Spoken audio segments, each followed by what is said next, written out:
আসসালামু আলাইকুম, কেমন আছেন? আশা করি ভালো আছেন।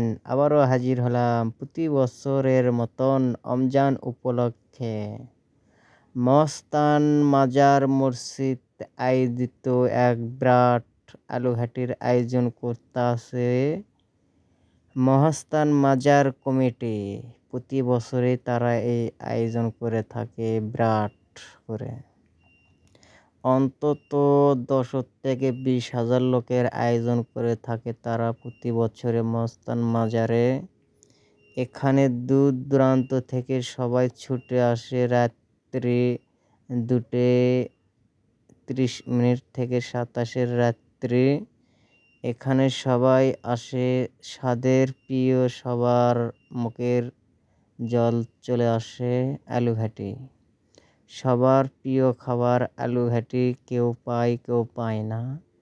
এবার আস্তে আস্তে করে আপনারা দেখতে পারবেন ভাত বিতরণ করতেছে। ভাত বিতরণ হয়ে গেলে আপনারা দেখতে পারবেন এই ভিডিওর মাধ্যমে আলুঘাটি কেমন করে দেয় এবং মস্তানবাসীরা আলুঘাটি কেমন করে খায়।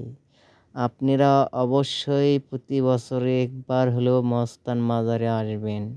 আসলেই আপনারা দেখতে পারবেন ২৭ রাত্রি কেমন করে পালন করা হয় মস্তান। এখানে ফ্রি করে খিলানো হয় সবাই। এখানে গরিব, বড়লোক বা ধনীর কোনো অপশন নেই। আপনারা সবাই একসাথে এক লাইনে একই তালে আপনারা খেতে পারবেন বা বসে থেকে আপনারা নিতে পারবেন।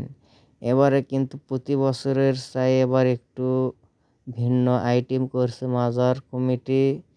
প্রতি বছরে তারা দিত কাগজে করে ভাত ও আলুঘাটি, এবার তারা করছে সবার মন জোগানোর জন্য ওয়ান টাইম থাল এবং হাফ লিটার করে ইনটেক পানি, সেটাও বিনামূল্যে, কোনো টাকা লাগে না। আপনারা আসবেন প্রতি বছর। আর দেখতে পাচ্ছেন, দেখেন কত লোকজনের সমাহার এখানে, বহুত লোক। আমরা তো আস্তে আস্তে ঢুকতেই পারিনি ভিতরে, তবুও খুব কষ্ট করে হলেও মস্তানের মাজারের এই আলুঘাটি খাইছি। আলুঘাটিটা আমার খুব ভালো লাগছে এবং দারুণ লাগছে। আপনি করে কেমন লাগছে আপনারা একটু কমেন্টে জানিয়ে দেবেন, যারা যারা মস্তানের আলুঘাটি খাচ্ছেন। এখনও আলুঘাটি দেয়নি, সবাই ভাত নিয়ে বসে আছে, কিন্তু দেবে, অপেক্ষা করলেই দেবে। দেখবেন এবার আলুঘাটি দিচ্ছে। প্রথম আলুঘাটি কিন্তু আমার থালেই আসবে। এবার দেখতে পারবেন আলুঘাটি নিয়ে যাচ্ছে সবাই। দেখেন সবাই চাই আছে যে কখন দাও, খিদে লাগছে সবাইকে, কখন খাবো, কখন দেবে। আমরা সিয়ারি খাবো, রোজা রাখবো। দেখুন প্রথম থাল কিন্তু আমাকে দিচ্ছে, কিন্তু আমার ছবি তুলতে পারিনি, নিজেই ভিডিও করছি তো পিছন ক্যামেরা দিয়ে, এই কারণে তুলতে পারিনি। সেই ভিড় আর সেই জাম, অতিরিক্ত জাম, আমি বসতে খেতেই পারিনি। আর এটাই কিন্তু আমার থাল, দেখতে পাচ্ছেন। এই থাল নিয়ে আমি চলে গেছি অন্য এক সাইডে, যাই আরামসে বসে থেকে খাইছি।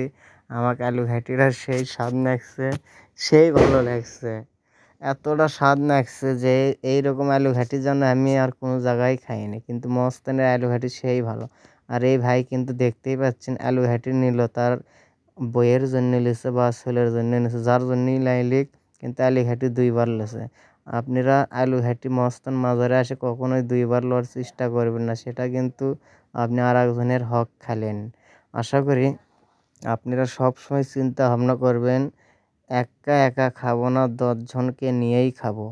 কারণ মস্তানের আলুঘাটি সবার জন্যই উন্মুক্ত, আপনারা সবাই খেতে পারবেন।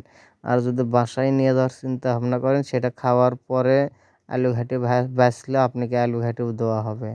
আলুঘাটির ভিতর শুধু খালি গোস্তই আর গোস্ত। কিন্তু আরও একটা কথা শুনলাম, ১০,০০০ লোকের বাজেটে যেন ২টা গরু জবাই করা হয়েছে মস্তান মাজারে, ষাঁড় আরিয়া গরু।